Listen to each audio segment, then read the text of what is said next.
Welcome back to InvestHer podcast. This one is episode 16, and we're delighted to have with us the incredible Angela Lee, who's the founder of 37 Angels, an angel network based in New York. If it's the first time joining us, welcome. If you're listening in to all our other episodes, great to have you back again. So on this episode, well, are you in for something really, really cool?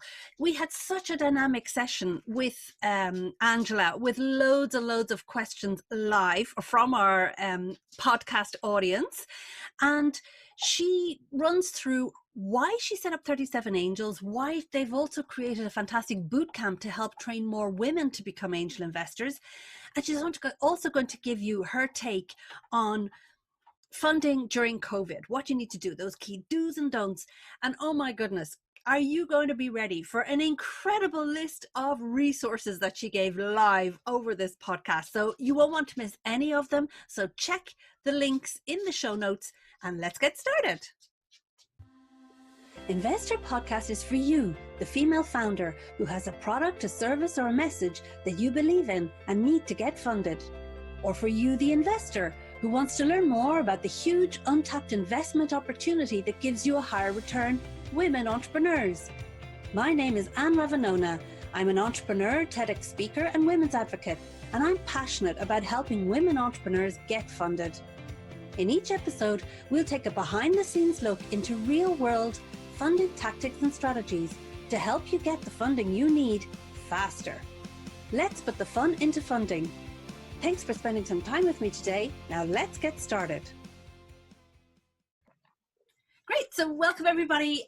This is episode 15 of InvestHer podcast, and today I'm absolutely delighted to welcome Angela Lee, who is the founder of 37 Angels. Welcome, Angela. How are you doing? Wonderful. Thank you so much for having me. Well, thank you so much for being here. This is an opportunity for us to kind of pick your brains as a fantastic angel investor, somebody who is dedicated to helping female founders succeed and helping more people become angel investors, to understand what this fabulous kind of underrepresented, underestimated group of fabulous founders are, and you know, the opportunity they represent when it comes to funding. So thank you for being with us. Of course, delighted to be here, and I'm really excited about this conversation. Fantastic. So I want to say to our listeners who are joining us live, welcome. It's fabulous to have you with us. Just say hi again to Julie and to Tina, Yuki, Anushka, Adriana, and many more who are joining. So Adriana's joining from Singapore. If you want to all just say hi in the chat box, both of us can see us. Make sure that you press to everyone so everybody can see, to all panelists and attendees. And I'm jealous of Adriana's easy access to Singapore chili crab. It's delicious. Oh, the black chili crab. Oh yeah, that's to die for. I wish we had it. I was lucky to go with my husband when he was flying there long haul. So Tina's from Canada. See, we've got Margot, New York, Canada, Singapore. Cool. I know that Madeline's calling in for Berlin, so we're from all over. So let's get started. Angela, let's kick off by, can you tell everybody a little bit more about you, how you became an investor, and a bit about your background so people know a bit more about you? Sure. So these days I wear two hats. The first is I'm a professor at Columbia Business School. I teach venture capital courses and leadership courses, and I'm also the faculty director of the Entrepreneurship Center. And then I'm also the founder of 37 Angels. So I became an angel investor about 12 years ago. And it was very accidental. My friend had a movie that she directed and filmed, and she wanted someone to invest in the distribution rights. And I did, because it was a movie about mental health awareness, and I wanted more people to see it. And so I invested.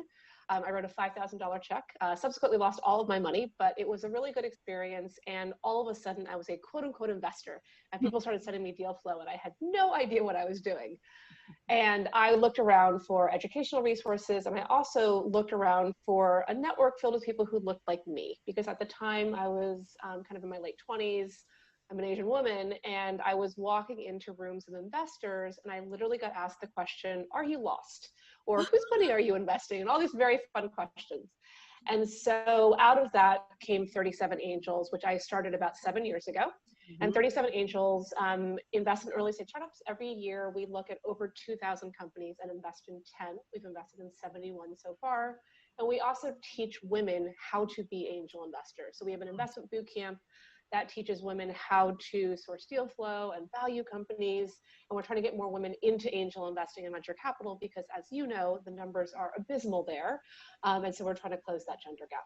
Oh, and I'm so glad that you're doing it. And I know that you do a fantastic job. And I had the pleasure of being on one of your webinars recently, and it was just awesome. You have such knowledge. I mean, hey, everybody, you're so lucky. You have Angela's brains from an angel and a VC perspective. So we're going to pick your brains. And I know that when we were positioning this particular podcast episode, we were saying, you know, ask an angel, but like you're an angel in disguise. So you're an angel and a venture leader, let's just say. And sorry, folks, for my son has decided to print something, or the printer's decided to say something as we're live. But hey, that shows that we're live. The world we're all in right now. This is the world we're all in.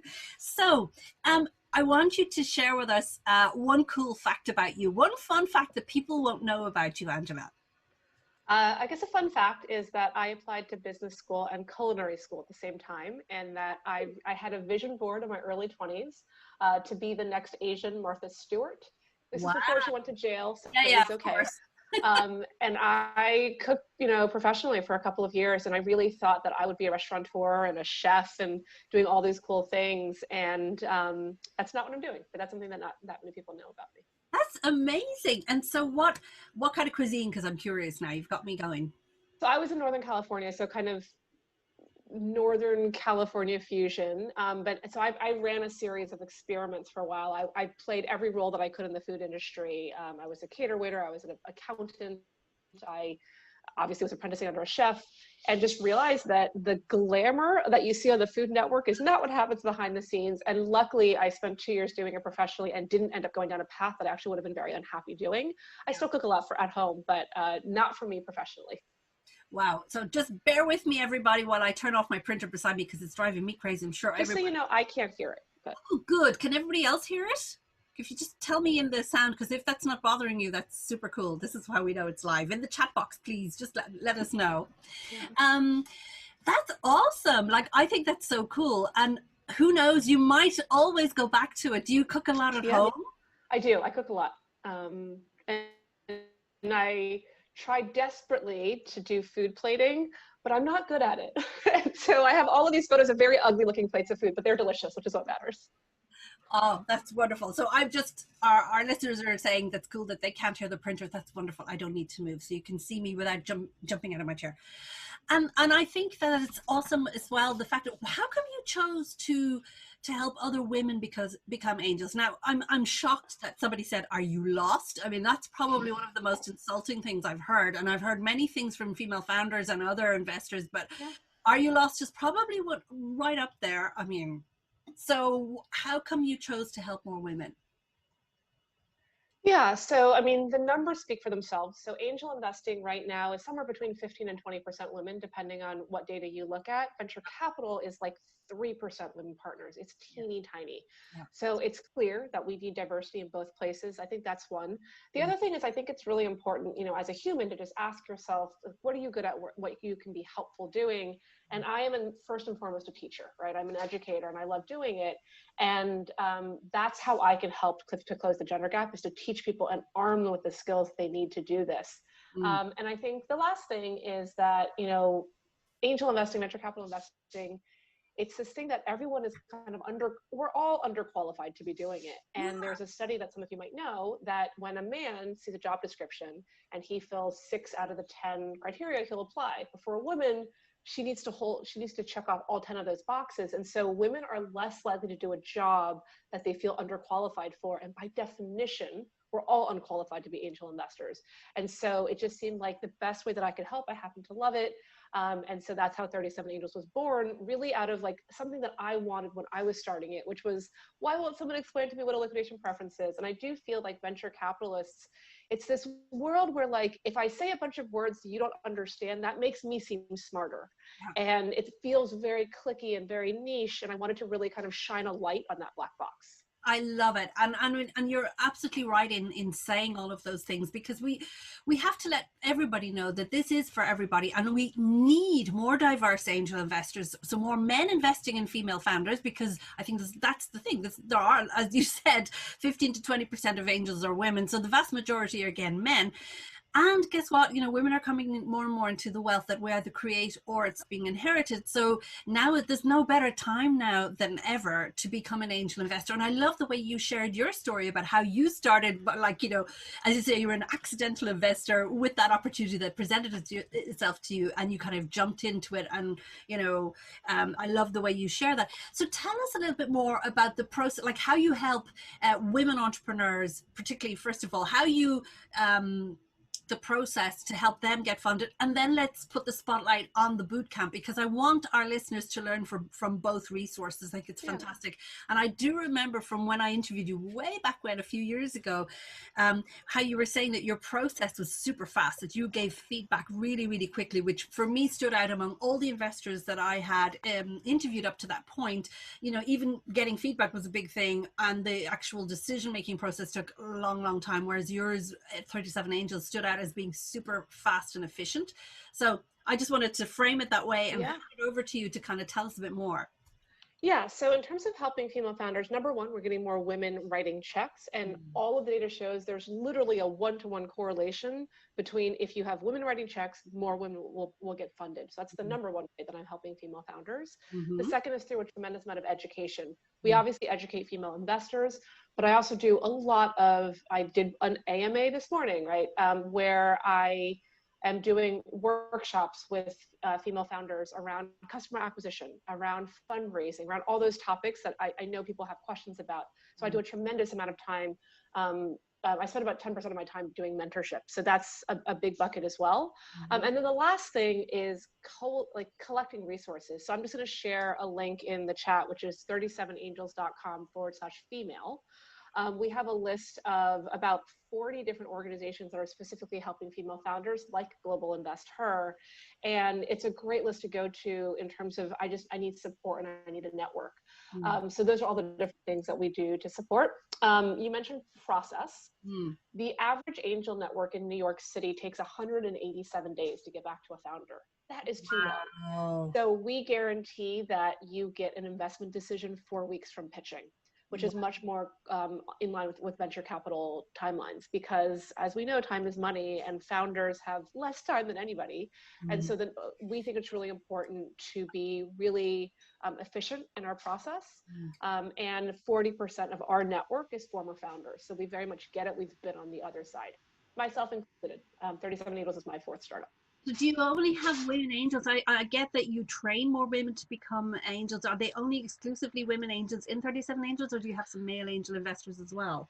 So we have 85 angels, and I think 4 of them are men. And so it's actually kind of the ratios that you normally see in the other way on venture. So we have a few men in the network. It is primarily women because most of the members are alumni of the bootcamp. And then you asked about the bootcamp. We teach women how to be angel investors. How do you source deal flow? How do you diligence startups? How do you value startups? What terms matter on the term sheet? And then how do you think about portfolio strategy and post-investment? So that's the bootcamp. And you can go to 37angels.com/bootcamp if you want to learn more. And when is the next one? You're doing this online. I know that you had a physical boot camp as well before, and now you've turned to virtual. So when, and I think you just did a boot camp, didn't you? I know in September. Actually, it kicks off tomorrow. So we have one that kicks off tomorrow. We do 5 a year. Okay. We usually do 3 in person, 2 online, but obviously given what's happening right now, they are virtual. And we have a 2-day format, which is really intense. And then we have an 8-week format, which is a little bit more spread out. But again, all the information is at 37angels.com/bootcamp if you want to learn more. Absolutely. Awesome. So somebody's asking, they'd like to ask for the email address of someone who could help me in the process of applying for funding for my fintech startup.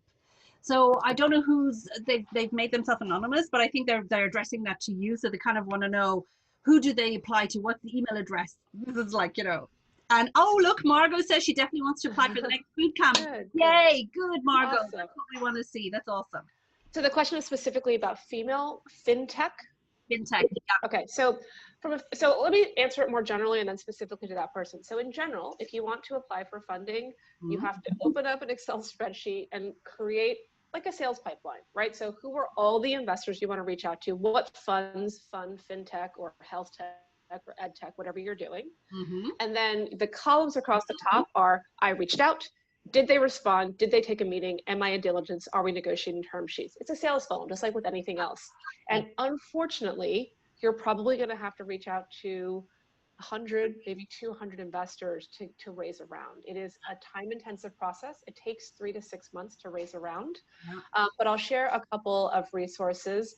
So for those of you who, so specifically for FinTech, in New York, which is unfortunately where I'm based, and my apologies if you're not based there. Empire Angels funds a lot of fintech. And there's another group, which I'm not going to pronounce correctly, called QUESNAYS. I don't know how to pronounce it, but they specifically fund female fintech startups. That's the perfect one for you to go to, is a great one. And then I'm going to give you a more broad list as well. Some of you might be saying, you know, I'm fairly early and I need some early stage funding, in which case I am pulling up a link of pre-seed resources on Acceleraprise. So it's acceleraprise.vc/list of pre-seed funds. And so for those of you who are very early stage, it's a really great list of who are the people who fund very early stage startups. And then again, one last shout out to 37angels.com/female. We have a list of people who specifically support female founders, and there's an asterisk by them if they specifically help you get funding. And that's also Global InvestHer. I'm going to give you all the link on our Academy website. We have a whole page of resources as well. If you put in your email, you get it all like free, whole free. We've basically gone from global directories down to local ones to your area. So we're going to do that. Questions are flying in, which I absolutely love. We have Philip who wants to know, can men attend the boot camp? Angela? They can. I interview everybody, but yes, men can attend the boot camp. Somebody asked about pre-seed ed tech companies. So one trick that I will give all of you. So AngelList is like LinkedIn for angels, right? So it's AngelList. So, but it's not the easiest website to navigate. So what I do is I go into Google, and so someone just asked me about ed tech angels. Is Google AngelList ed tech? Yeah. And if we all do that together right now, right, on our, so AngelList ed tech, just if you do that, you'll notice that the second link in Google is EdTech Angel Investors. And literally there are 667 individual angels who have self-identified as EdTech angels. And you can do this for any sector. Just Google AngelList FinTech, AngelList PropTech. And so that's a great way, and you can reach out to them directly over AngelList. So for sustainability and environmental investors, Investor Circle is a international social enterprise Investor Circle. Yeah. You're writing it in, okay. And I'm going to put in the GIH one as well. See, I told you she's awesome. Look at you, Angela. We're flying through it. I absolutely love it. Tell us a minute. So this is, you see, I have a question. Do you have a 37 Angels? Are you in sector specific? You said early stage, which is quite vast, but are you sector specific and geography specific? Is it only for New York startups or not? So from a sector perspective, our favorite sectors are digital health, future of work, logistics tech, and advertising tech. That said, those are our 4 biggest sectors, but we do invest across sector. From a geography perspective, about 2/3 of our portfolio is New York. And the other 1/3 is across the US, including Canada and the UK.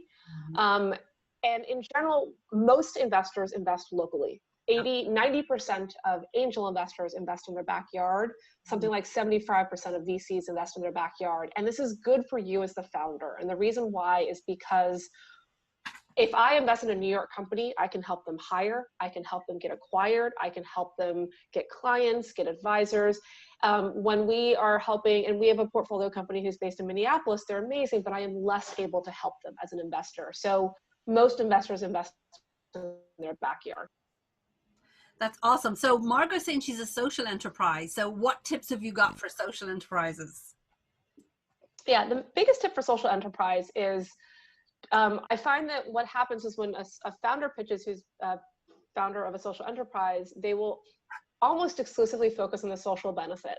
And so you want that pitch to be balanced, right? You want to come in and say, okay, yes, there's an amazing social enterprise. We are saving puppies or kittens or turtles or energy, whatever the case may be, but we're also going to make money. So having a balanced viewpoint of both the social impact that you're having, but also the financial impact in the business model. And I would argue, percentage-wise, I would probably do 30% social impact and 70% financial impact. That's one. The other thing is to know your audience. Yes. Some investors are willing to take a concession on financial impact so that they can have a social impact, and some aren't. And so you should know kind of where they are along that spectrum, is what I would say. And that's extremely good advice, I think, for anybody looking for funding. Certainly one of the things we always say at Global InvestHer is you've absolutely got to do your homework. The same way that Angela's going to do her homework and who did her due diligence on any company that they're going to look at as a potential portfolio company, you've got to do your homework. And so I love the way you gave your advice as to, you know, the spreadsheet and how you kind of prioritize and manage the investor funnel discussions. But on top of that, like when we say do homework, what would be the key do's and don'ts that you would say to those female founders of what they need to do and not do when it comes to doing their homework on investors?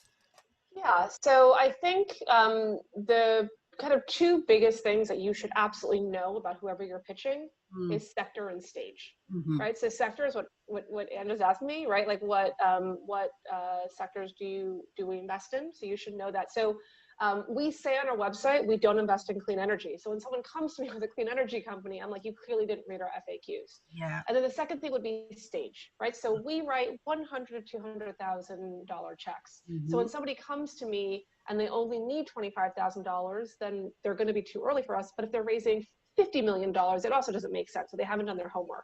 I would say really just sector and stage. Those are the only things. Yeah. Is it nice when the person who emails me says, oh, I saw your podcast or I saw your TED Talk, whatever. Yes, that's nice, not necessary. Sector and stage is really it. I love it. So because I think one of the perceptions we have when it comes to investing and so on, there's a lot of sucking up that needs to happen between, like the dynamic between the founder and the investor. So can you put us all straight on that, particularly because for female founders, a lot of them feel uncomfortable with having to be salesy or having to be something that they're not. So put us straight on that. Yeah, definitely no need to suck up. What I would say that female founders need to be doing more of when approaching investors is to be very specific. This is both when asking for help, but also asking for investors. So I literally get 5 emails a day for people saying, can I take you to coffee for 30 minutes? Yeah. And most of those emails do come from women, and they think they're being nice and open and they don't want to be too direct. A much better email is, Angela, I would love introductions to these 3 ed tech investors who I know are in your LinkedIn because I see that you're connected to them. I've written 3 emails for you that can be helpful in introducing me. Are you open to doing that? Or if that feels too direct, you can just ask me first and then give me the emails. But being very direct with the ask, saying, I really need help on specifically crowdfunding. And I can be like, you know what, I can give you 2 articles, but I'm not the right person to ask about crowdfunding because I'm not an expert in it. But here are 2 people who are. Yeah. Being really specific with your ask, I think, is so much better. I all the time, people will reach out to me like, I want to tell you about my startup. And I'm like, are you fundraising? Or do you genuinely just want to tell me about your startup? Because we look at over 2,000 companies a year. I wish I could talk to every founder in that way, but I can't. And then I'll ask them, can you be more specific? They'll be like, oh, I'm fundraising. I'm like, why didn't you just say that up front? Yeah. So investors appreciate you being direct. Don't be rude, but being direct, people will appreciate that. And that's something that I came across, like I've interviewed hundreds of investors over the years. And when I asked about the key do's and don'ts, most of them say, do not be arrogant. They hate it because they do come across a lot of arrogant founders. And some of them, I want to say gender wise, are mainly men. I'm not saying all male founders are arrogant, but they can typically be from what the investors have said to me. So I don't think that's an issue with most female founders to come across as too arrogant. I think if anything, as you say, is that we're too, we can be too mild and afraid to be upfront, because certainly what I found, like we did a course on how to pitch to male investors and using gender awareness and actual neuroscience to understand how male and female brains are wired differently, and therefore like women have a need to build a rapport before making an ask, whereas the men don't. They go straight for the kill, if you will. And so I think in the funding game, we've got to apply that same methodology and not lose ourselves in it. So if you feel uncomfortable doing it, just practice it with everybody, not with the investors you want to talk to. Because like, I really want to say this, and you've made it clear in a very elegant way without saying it, but I want to say it clearly. Do not waste their investors' time. Okay. I was going to say, if you feel like you're being aggressive, think of it as you're doing them a favor by saving them time. When I get a well-written direct email, I go, right? Like I now know exactly how to help you. I don't have to waste my time and asking, be like, well, what is it that you really want from me? Mm-hmm. And as somebody who gets a gazillion emails a day, as I'm sure everybody on this podcast does, you are doing them a service by being direct. Thank you for pointing that out. I think that's super important. So keep your questions coming, keep them coming in the chat box. So how would you say COVID-19 and this whole pandemic is impacting fundraising now at this moment in time from what you're noticing, Angela? Because you've got the finger on the pulse. Yeah, a couple things. So one would be sector focus. So not surprisingly, people are increasingly focused on digital health, infrastructure, and logistics tech, future of work. Now, the great news is we were already invested in those sectors. And so it actually hasn't affected what we're doing very much from a sector perspective, but I have seen a shift. That's one. I think the second thing, which has been a shift, is an increased focus on revenue quality. And this was happening even pre-COVID because of all of the terrible things that we've heard about WeWork and Uber and Snap, how they're losing millions, if not billions of dollars while still having a very high valuation. So I think a really focus on revenue quality. So what does that mean? You did economics work. You have a profitable business model. Your company isn't profitable, but that you long-term have a path to profitability, recurring revenue models, all that kind of stuff. So I think revenue quality is certainly something that I think we've seen more and more of. And then the other thing that maybe is that if you think about a venture capital fund, the way it works is most venture capital funds have, actually all venture capital funds have a reserve. Yeah. So I have $100 million fund, and typically I will reserve somewhere between 1/3 and 2/3 of it for follow-on funding. So I'm a Series A investor, but I will follow on and give you a Series B, Series C funding, so on and so forth from my reserves. And so what we've seen is that the percentage of capital going into reserves has increased. Why? Because we all have to support our portfolio companies through a tough time. So that might be there's a slightly less capital for new companies to get funding. So that's another change. I will say one thing that hasn't changed, which has been very surprising, is valuations have not come down. And so valuations are still very high, which is insane. Why not? I mean, it's kind of crazy. We're in the biggest economic crisis worldwide, global crisis since, the 1920s. And yet it's so funny. You can't tell from the stock market. Yeah, and it's ridiculous. And like it's kind of like we are all knowing thanks to the internet, yes, yet we're also in huge denial. I think from a global perspective, we're kind of going on, it's not so bad, da da da da da. But this is when you see investors starting to say, okay, I'm going to keep more of my reserve to feed into my portfolio, which means that I'll be seeing less new companies, which means that the path to capital is going to be tougher. You're really going to have to hone in better, be better prepared, have more signs of traction to hook those investors. So tell us a bit more about that. Yeah, so I think it's the same things as before. It's having, a really good, well-presented pitch. It is being targeted in who you go after for investors. And then I would say one specific thing that I would do if I were a founder who was fundraising, it's public information when someone last raised their fund, right? Yeah. So you'll know that someone just raised a fund in 2018, or they haven't raised a fund since 2013. Most funds are 10 years, and most funds deploy most of their capital in the first third of that, so the first 3 years. So if somebody hasn't raised a fund in 5 years, they probably have very little cash to deploy, and you might not want to waste your time reaching out to them. I'm not saying don't, but it's just, to the degree that you want to be more efficient with your fundraising, you want to look for people who raised a fund in the last couple of years because they have a lot of cash to deploy.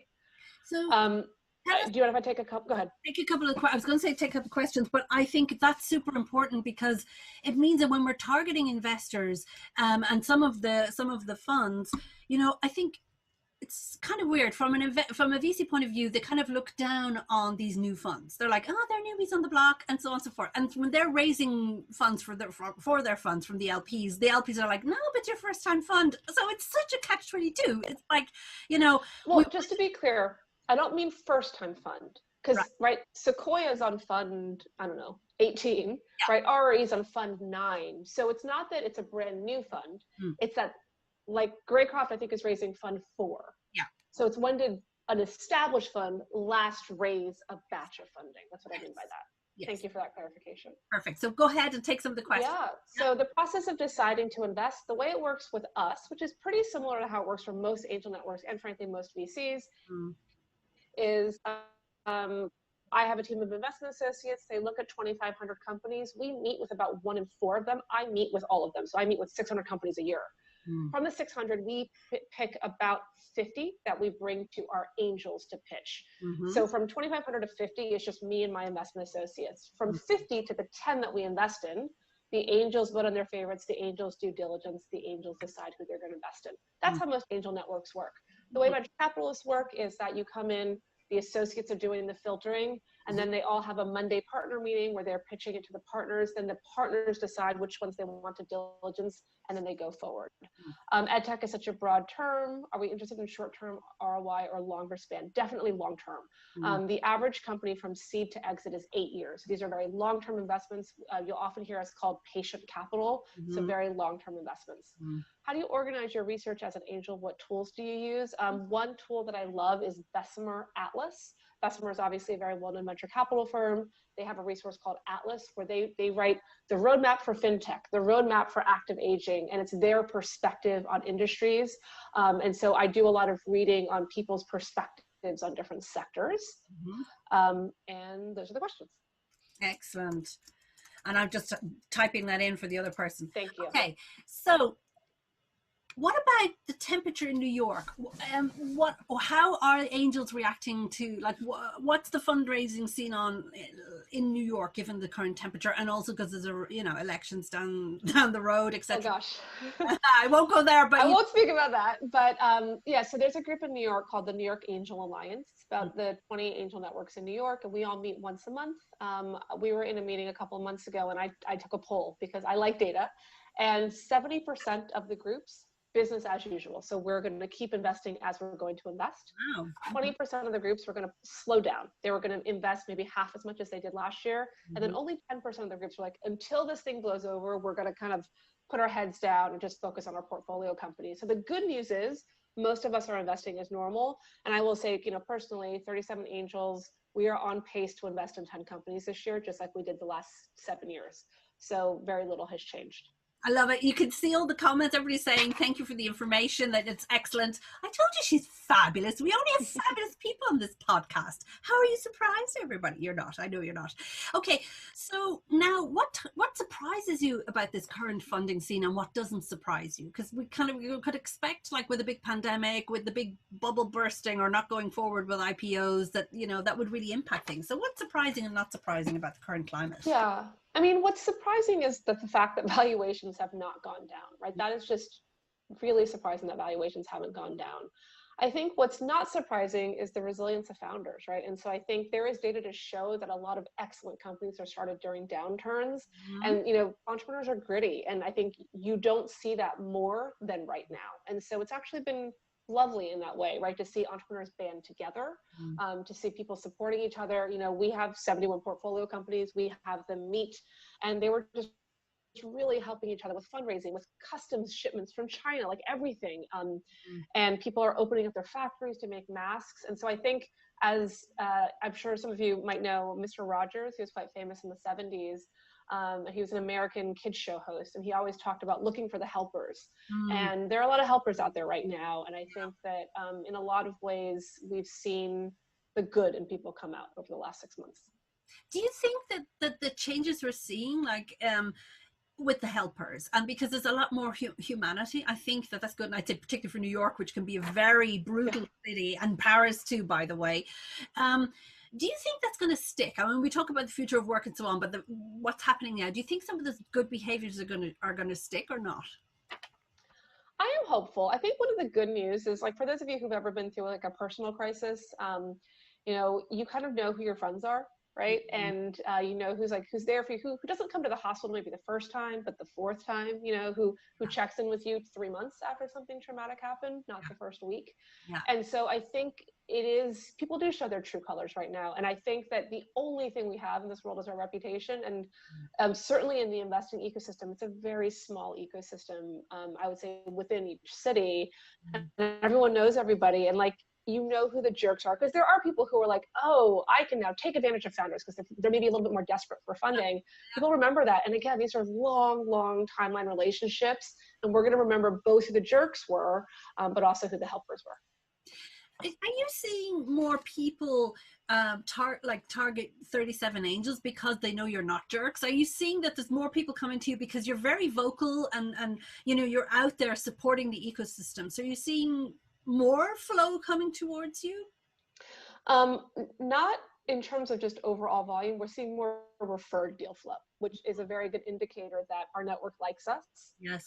I think, financially, the network has done very well in terms of our investments. We've had 8 acquisitions. Things are going very well. But the statistic I'm the most proud of is that we have a bunch of founder quotes and testimonials on our website. 75% of those testimonials came from founders that we turned down. So we said, we're not going to give you any money. And they turn around and they're like, you know what? I'm still going to write you a positive testimonial because A, you were efficient about it. You weren't a jerk about the no. And you did it in a quick manner. Like, again, there's a lot of women listening right now. It's like that guy who strings you along for 6 months and he was never interested in you. Wouldn't it be better if he had just told you day one, I'm just not that into you, right? And so I think, and that's also advice for the founders. If an investor continually tells you, you're too early, maybe come back to us in 3 months, ask them, what would it take to turn this into a yes? And if they can't give you a reason, walk away. They just don't like saying no. I love it.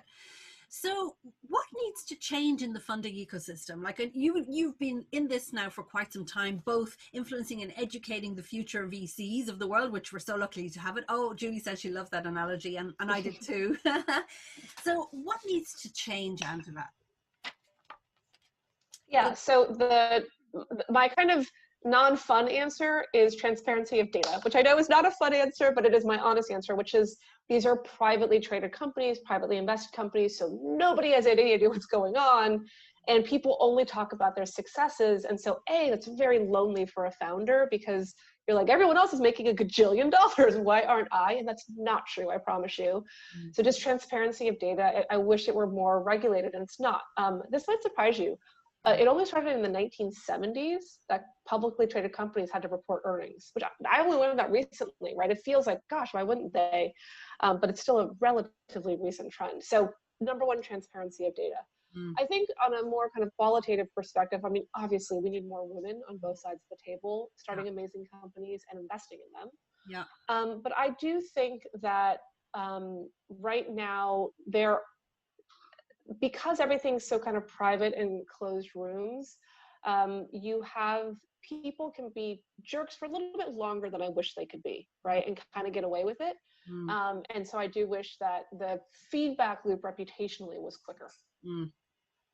Yeah, and that was one of the questions I was going to kind of ask you, because when you were saying about the whole transparency piece, one of the things that I think is a good thing is, with the Me Too and people opening up. I mean, there was a whole backlash earlier, like late last year and so on. It seems to have calmed down because COVID. And I think just people can't move. Other things, can't have bad behavior.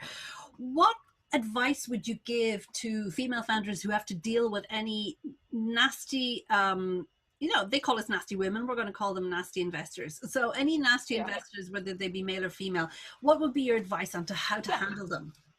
A couple things. So one is that the data shows, and the data comes out of Columbia Business School, so I like quoting it, that regardless of the gender of the investor, when they are asking questions of a female founder, they ask them prevention-based questions. How are you going to prevent Google from stealing your market share? And they ask male founders promotion-based questions. How are you going to be a billion-dollar company? So first advice is when an investor asks you a prevention-based question, answer it, but then also answer the promotion-based question they didn't ask you. So that's one. The second thing is there's a lot of talk about how women pitch and all that kind of stuff. I break it down into the 3 Vs: verbal, vocal, and visual. Verbal is what are the words you're using. Vocal is do you sound confident, and then visual is do you look, confident, all those things. Give your pitch to 10 people who you know well, male and female, and then ask them along each of those 3 dimensions, do I sound confident? Have I crossed over the line into arrogant? Do I sound unsure of myself? Do I sound defensive? And is there one thing I can do to dial up my power when I'm pitching? So that's kind of number 2. And then the last thing I'll say, as somebody who was a founder for many, many years, is my rule is the only thing, because people always go to drinks and all that kind of stuff, and my rule is always, I will have tea with you, because there's nothing sexy about tea, right? And tea tends to happen at 3 in the afternoon, and so I will not be alone in that case, when I was a founder and they were investors, with somebody getting a drink at a bar, right? Because I just don't want to put myself in that situation. And it might mean that I've lost out on the occasional networking opportunity, but I'm okay with that. And so that was a rule that I followed for myself, and it worked very well for myself. I also really like tea. So keep your questions coming, everybody, because we have Angela for a few more minutes and we want to make sure we get all your burning questions answered. So please do keep them coming. What are your favorite fundraising resources for founders? Now you've mentioned the ones that you've highlighted on your website on the page. So guys and ladies, go and scroll back up. I will be linking all of the fabulous resources that Angela has mentioned in the show notes when this podcast goes up, which will be going up very, very soon. So favorite resources, where should they go to learn all this stuff? Yeah, so I just shared one, which is a startup deck that I put together, which I think is a good template for what a good pitch deck looks like. Excellent. Another one is Andreessen Horowitz wrote a really good article about the 16 startup metrics that every founder should know about. So I just linked that one. Fabulous. And then the last one is tractionbook.com. Yeah. Tractionbook.com outlines the 19 different customer acquisition channels. Yeah. And it's a great resource. So those are some of them. Okay, I have to say, guys, isn't she incredible? Look how speedy, and she's like, boom, boom, boom. You can tell that Angela does this in her sleep. She does it so fantastically. She's also like Associate Dean at Columbia Business School. Is that correct? Yes. No, I mean, talk about a fantastic all-rounder woman. That's amazing. Thank you, Margot saying she loves this session, and I love this session too. Who are your favorite angel investors? They don't have to be from your network, but people who've inspired you in this space. That's a great question. So one that I'll give a shout out to is Joanne Wilson, who I'm assuming a lot of you know. She's at Gotham Gal on Twitter. She only funds female founders. She's smart. She is insightful. And she's no nonsense, which I really like about her, right? Like, where you stand with Joanne, and I appreciate people who have that candor. That's one. Another woman is Daphne Kiss. Mm-hmm. She is one of the first angel investors. She was partners with Esther Dyson, who a lot of you know, because she's a very well-known angel investor. And she's been angel investing since the 90s. And they're both very quiet about their success. Mm-hmm. And they are both deeply intelligent and really, really know their stuff. And again, no nonsense and kind. Right. And so I think there's something about that. And then the last person I'll mention is Fran Hauser. She wrote a book called Nice Girls. Let me make sure I get this right, because I don't want to get it wrong. Fran Hauser, and her book was called The Myth of the Nice Girl. See, I got it wrong.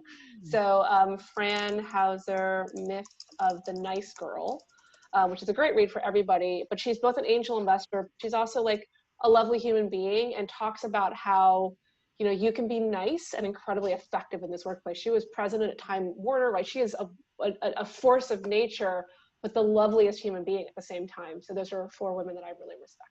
And if I may say so myself, I would apply those adjectives to you, Angela. I think you're a force of nature. Let's hang out every day, and I feel so good. And you're generous, and you are nice, and you genuinely care. And I got that. It came through when I interviewed you way back when, but also anytime I've asked you anything and said, Angela, can you do this to help our members? Can you do this to help more female founders? You're like, yeah, Anne, sure, boom, boom, boom, whatever you want, whatever you need. And well, back at you, Anne. You are very much one of the good ones as well.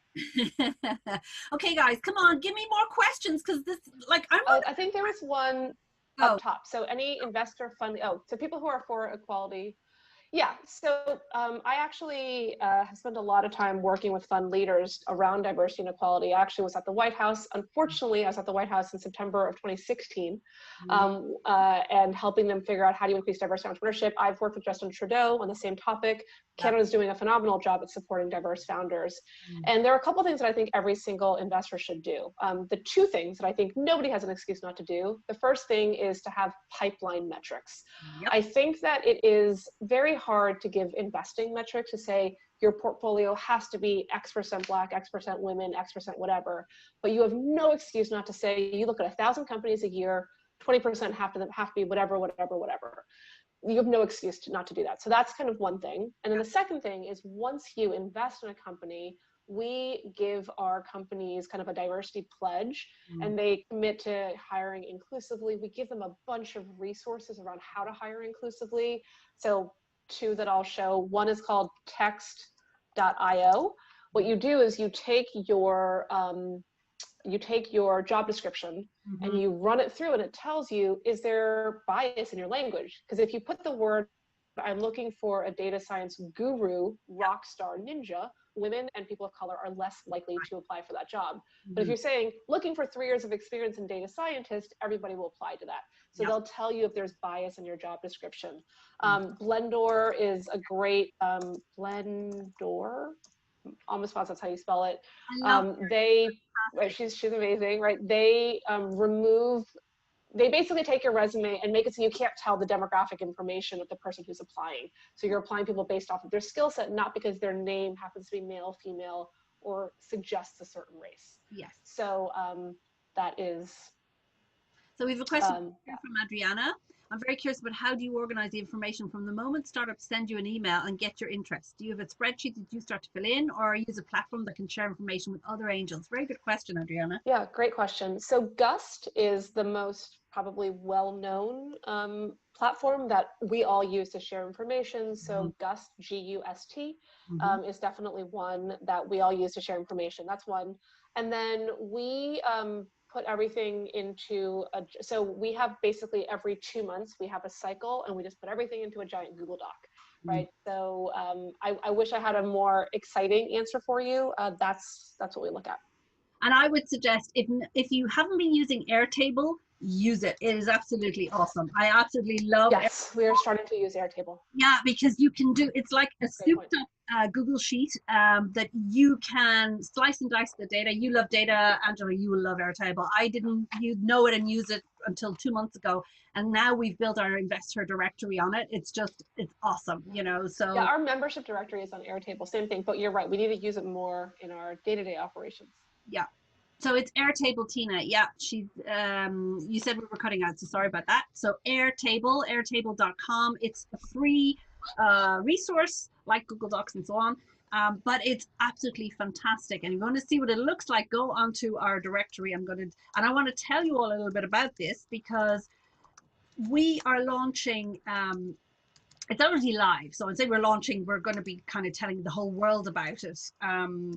The InvestHer directory, which is the first global directory of businesses founded by women that is targeting both consumers and investors at the same time. So the female founders are going to get visibility to consumers because when I was kind of thinking through like all of us, when I was thinking through the pandemic and locked in, I said, how can we help more women get funded and get money and stay alive during this period? So I said they need both customer revenue and they also need funding. Oh, I love that. They want funding. Thank you for building that, Anne. Yeah, thank you. And I want you to share it with everybody. And there's a place for you to register, 37 Angels. You can go in and just say, hey, I'll send you the link on the InvestHer. Absolutely. But it really is because we need to have visibility. So we need consumers to know the products and services that you have. And I am such an evangelist. I'm like building this directory with Madeline, who's on the call as well. It's just fantastic. And Tracy, who's also working with me on it. Like we love discovering more incredible female founded companies across 75 sectors in 30 countries. So this is not pink, okay? This is not just going to be only in cosmetic retail, things that are more known by investors to be more feminine and female. This is much more vast, and we need more and more people to get on it. So check it out. And really, it's for customers to find great products and services, for investors, and you can slice it. We've already sliced the data by sector, by type of diversity, by funding stage. So we've basically got an offer for the associates in the funds, or Love it. so that you could just sign up and it's a subscription model. So we want to be like the Crunchbase of female founders, like just only female across the world. Awesome. That's where it's going. So do check it out. And thank you again for the answers. We helping investor build their equal opportunity deal pipeline. I think that is so, so important. I totally agree with you, because that's also the trends I see is changing, is that founders are becoming more discerning, and they're like, if you're an A, a not nice person, and B, you do not already invest in diverse founders, we're not going to actually take your money. We want to. So I think, what are you seeing with that? Are you getting more questions from the founders who are writing, talking to you about diversity, or not? So I've seen less of a change from the founders, because I think the founders have always wanted that. I think the change is coming from the LPs, right? So the LPs are the investors in the funds. Yeah. And the great news is that the LPs are finally starting to demand that from the fund managers. They're saying, we're only going to give you our money to invest if this happens. And that's fantastic, because why? Millennials are working in family offices, and they're rising the ranks. And as they put their money into venture funds to invest, they're demanding that from investment managers. And I think that is where the change is going to happen, where unfortunately money is influential in that way, and they can demand things of the fund managers. Yeah. So how can our listeners best connect with you? Where are the best places to connect with you, Angela, and with 37 Angels? Yeah, so Twitter for sure. My Twitter is Angela W. Lee, and the 37 Angels Twitter is 37 Angels NY.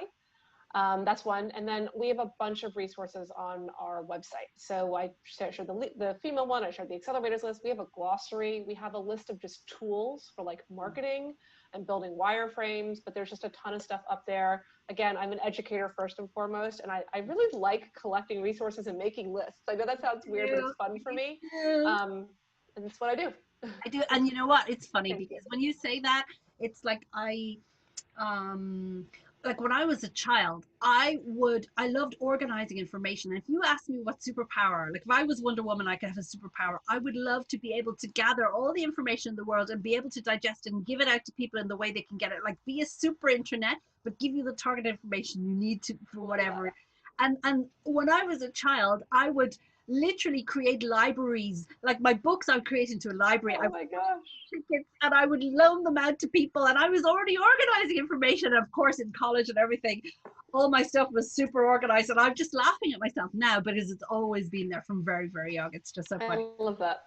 So coming down to the final question. So if you have any last questions, guys, get them in here, because Angela is such a super fast whippersnapper. We're flying through all our questions that I had for her. She's like, boom, boom, boom. It's all done. I'm looking at her. Okay. I do talk quickly. My apologies. No, it's awesome. It's awesome. So, how can we put more fun into funding? Angela, you're a fun person and you're already making this a lot of fun, but how can we get others to put more fun into funding? Yeah, I mean, I think there is that the idea of just like bringing your authentic self to the table. Again, I worked in financial services. I was at McKinsey, where I was the only woman in a class of 18 new associates. And for a long time, I hid who I was, right? I was like, I can't bring my authentic self to work. I had what I called my pantsuits and pearls phase, where for whatever reason, I was like, the pearls will make me look older, and the pantsuits will somehow make people not realize that I'm a woman, which is like insane. But for a good period of time, and I was very serious, and I was very composed. I had to have a lot of gravitas, and I just didn't bring my authentic self. And I think that, first of all, investors are going to connect with you if they see that versus that like really buttoned up kind of fake thing. But also, right, so much of investing and fundraising is about networking. And I know people hate the term networking, but if you turn that into just like truly connecting people with an authentic way, it makes it more fun for you, right? So one of the things I love doing, so, and I love that like we just need to talk and geek out about like making lists and organizing stuff. I use this tool called Digo, which is it's not, I actually don't really recommend the tool, but it is a bookmark organizer. So I have about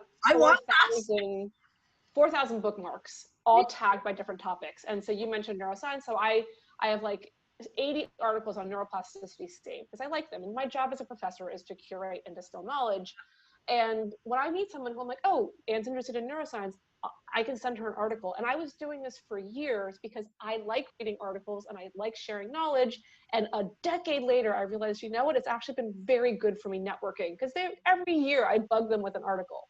I like to play poker, right? And so I play poker with people, and it's been a great source of deal flow, quite frankly, and a great way for me to get connected with a mostly male investor base. Yep. But I do it because it's fun for me, not because I'm trying to network with them. So I think finding ways to network, like asking yourself, what are the things I love doing where I'm already interacting with people, and how do I do that to get to know people? Because unfortunately, for those of you who are introverts, and I don't know if you can tell, I'm actually a very strong introvert, finding ways to connect with people that's authentic to you, that's fun for you, that's comfortable for you, is better for you professionally in all aspects, in addition to fundraising.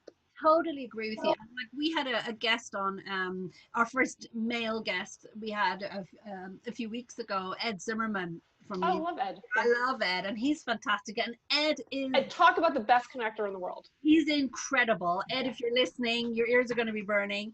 Ed is incredible. You know, he's a venture lawyer. He has invested in over 100 companies as an angel investor. He's invested as an LP in different funds. He's incredible. He does the Venture Crush series of events.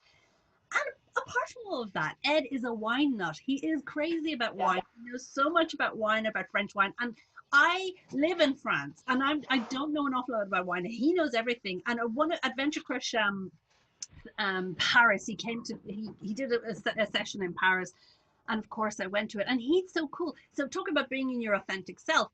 He will have the main thing. He will always have cool music and cool wine. He will always bring wine that is his from his own personal collection, and he will share it with us. And so he was explaining us the the different Lalande, all the famous wines to get the highest ratings in the world, who are French.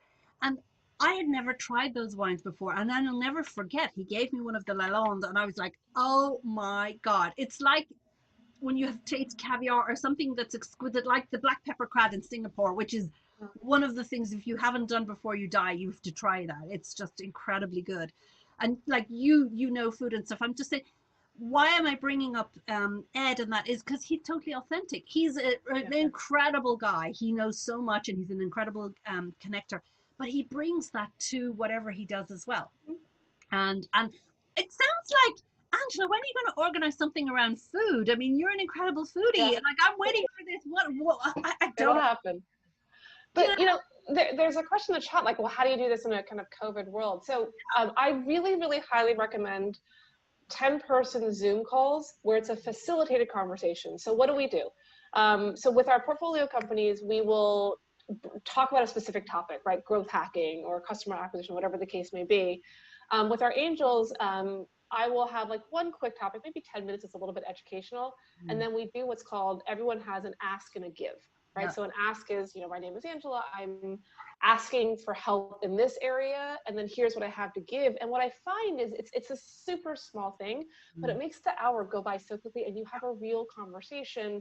And I highly recommend that you do that. So maybe it's 10 people who are also fundraising. Yep. Maybe it's 5 founders and 5 investors who are all in the edtech space. Maybe it's, 8 of you who all live in Paris who are passionate about Bitcoin. I don't know what it is, but I found this to be incredibly effective. Again, 8 to 10 people, I would say, is kind of the max. Yeah. And you have to have a strong facilitator who's going to manage that conversation.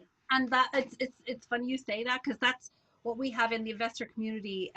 Every week we have a weekly chat, and that's exactly how it goes. We end up being, anything from 5 to 10 people. Yeah. And each of us, like I do facilitate the call. I make sure that everybody gets to say, okay, what's your win for the week? What are you working on? What help do you need? And it's incredible. Once you get specific in the ask, everybody has something to share, and the magic that is made. And we have some of the members who are live on the call with us today, and they can tell you it's magic. And so that is a fantastic formula you've just given everybody. So if you don't have it, build it. Create your own mastermind. Go and find other founders who do it. Like, you don't need to spend money. If you want to join the investor community, check us out. We have it very reasonable, but we also, as part of the community, we have the weekly chats and stuff, but we give you all, like you, because I'm an information nerd and I love sharing that, I basically curate all the best resources that I could possibly find with events, articles, etc., on fundraising across the world in the community. So it's all organized. So it's not a big scroll of Facebook that you just get lost in. It's, you can go by topic. But I love the way you do that in such a very well curated way. And I must say, my go-to newsletter, if you've not subscribed to 37 Angels newsletter, you need to do it because it is incredible. Angela and her team always have the best events that are coming up over several weeks that she will tell you when the next boot camp is. She tells you great stuff. It is it's one of my sources. You're one of my sources to go and find fabulous events, and I'm always putting in your stuff into our events. So there you go. She's shared the thing. Okay, so we're coming up to the last minute. Any last message that you want to share with our listeners who are with us live and just who are listening afterwards? Any last messages to keep us going? Yeah, the last thing I would just say to people is just to be, really honest about your ask, right? So we've talked about being specific in your ask, but I think just also being honest with people about the state of things. I talk to a lot of founders, and I think because I'm an investor, whenever I ask people how they are, the response is always, I'm crushing it, right? Like everything's amazing, and things aren't, right? Like it's kind of a crappy time in the world, and being a founder is hard. I don't care how much revenue you're making or how many customers you have. And I just find that in that moment where you're just honest and you're like, things are really great. I'm so lucky to have this, opportunity, but I'm really struggling. Like I just had to fire somebody last week, or, I can't, figure out, this one thing. And like it's that human to human connection, which we're also craving right now, but also then people have the opportunity to help you. So just being that like authentic and honest self with people and being direct about your asks and being transparent about where you are. If just everyone did that, it would just be a better place for the world. It's fantastic. And I'm looking that people have put some questions in the Q&A box. I was wondering why everybody's gone quiet. They've just been very good about it, and they put in the Q&A. I know. So Yuki wants to know, how much is the boot camp, and can anyone outside US join it? Yes, it's $4,500, but anybody can join. How much traction do people like to see? It's not about how much traction, it's about a replicable customer acquisition engine. So once you know your customer acquisition cost and your customer lifetime value, that's when you're ready to fundraise. My team of investment associates does the screening. Yes, it's much better I would not move your headquarters to pursue an investor. I would not. But I would pursue warm leads to get a warm introduction over to them. Now, hold on to that one for a second, because a lot of European companies, because they can't access enough capital for a Series B round and so on, they have to go to the US, and therefore the US investors say you have to have, your headquarters, you have to move it from Europe over to the US, like Stripe and so on and so forth. They're all European companies that have had to do that. So what would you kind of say to those type of companies who may get pressure from investors to, if they're given big money, might want it over in the States? So it's one thing to expand because that's where the market is, and if it makes sense for you, but I wouldn't move specifically for it's a more nuanced conversation that I unfortunately, I don't want to give you the wrong advice, but I did share 4 resources that are all about helping international companies fundraise and expand. So I wanted to share some of those. It's unfortunately a more nuanced. You're incredible. And I know Endeavor are fabulous. They are all over the world and great in the Latina areas. So besides your bootcamp, what would you say is the most important thing to do when deciding to become an angel investor or venture capitalist? I think A, that you enjoy it. B, that you're okay saying no to a lot of people. And C, that you're comfortable with the financial risk. I think people just think about the fun and they don't realize that it is quite a bit of financial risk to do this. Perfect. So on that note, we're 2 minutes over, and I want to release you because I know you've got the rest of your day ahead of you, and you're such a busy and fabulous woman. And thank you so much, Angela. Thank you for convening this great group. Can everybody put in the chat box, tell you your feedback to her, because she's always so gracious in giving feedback live. So in the chat box, give her your feedback now, quickly, so she can see it live, because I want you to see. People have been telling you throughout this whole session how fabulous you are. Thank you so much for being so generous, for giving us these great pieces of advice and being so authentic, and everybody's like really good, amazing, and we knew that, but I want to make sure that you get that great feedback afterwards. So for those of you who are listening back, you will see, go to the show notes. This is live now, but for those of you who are listening back afterwards, you'll have all the links that Angela has so graciously shared. I'm going to make sure they're in the show notes. You'll have links, of course, to 37 Angels, to all the great stuff she said there. Follow her on Twitter. Follow Global InvestHer on Twitter. Follow 37 Angels on Twitter. Tell everybody about boot camp. If you yourself want to sign up, there's a couple of people here who want to sign up. Get in there now, because she's got more ones coming up. You don't want to miss it.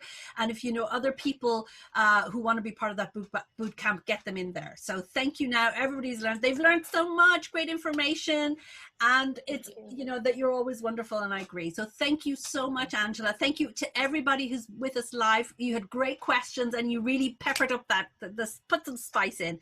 So having said that, thanks to everybody. Don't miss next week. We're going to have another great guest. We're going to have Vicky Saunders from CEO. Oh, she's awesome. Yes, she's awesome. Amazing.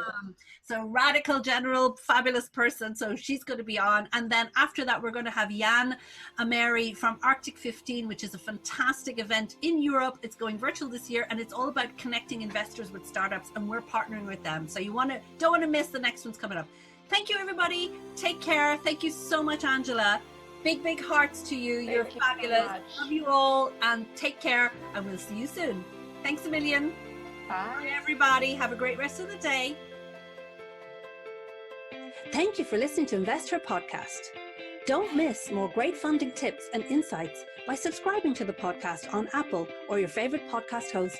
And while you're there, I'd love you to rate and review the show.